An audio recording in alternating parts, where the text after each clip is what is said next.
Here we are, back with a new Vic. Now it's time to see if this guy will start up. I picked up a new battery, and I always wondered why the hood wouldn't close. Well, I think it's just a little bit taller. And taking a look at it, it looks like the hood was actually shorting out the battery, causing it to die every time. Okay, the battery is in now. The hood closes, but there's a terrible gap here. Will it start? Where's the key?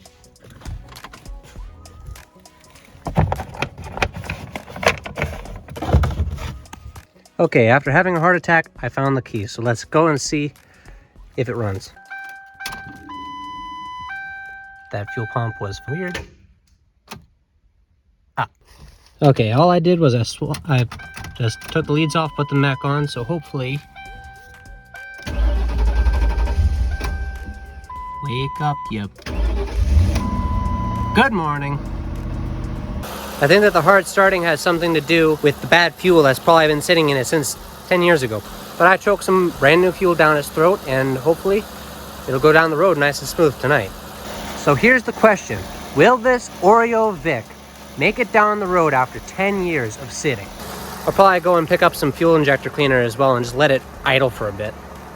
You notice I replaced the belt tensioner and the idler pulley, and now it's quiet. Oh, what the? Oh, there's absolutely nothing for power steering. Okay. Does the AC work? No. Does the spotlight work? No, it doesn't work. Nothing I buy ever has a working horn. Okay, so there's an airbag light, which probably means that the clock spring's broken, which would explain why the horn doesn't work. Do the wipers do? The wipers do. Mirrors do. Hey there, little yellow jacket. Windows. Yes. Light. Yes. Ah, that's cool. We have one headlight out. The odometer works all of a sudden. Sweet.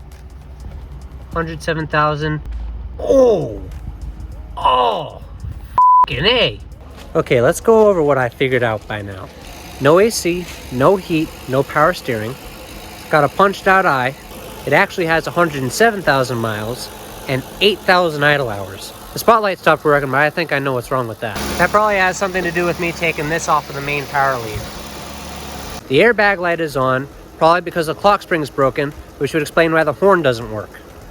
The original intent for today was to take the car and to drive it home tonight. However, because of the broken clock spring, I do not feel comfortable driving the car home. The clock spring is an electronic inside the steering wheel that lets your steering wheel controls, your horn, and your airbag work.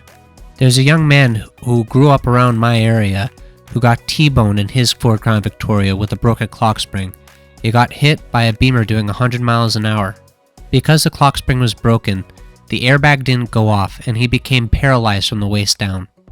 Luckily enough, he's made a full recovery, but I want to avoid all the danger that I can when it comes to this build.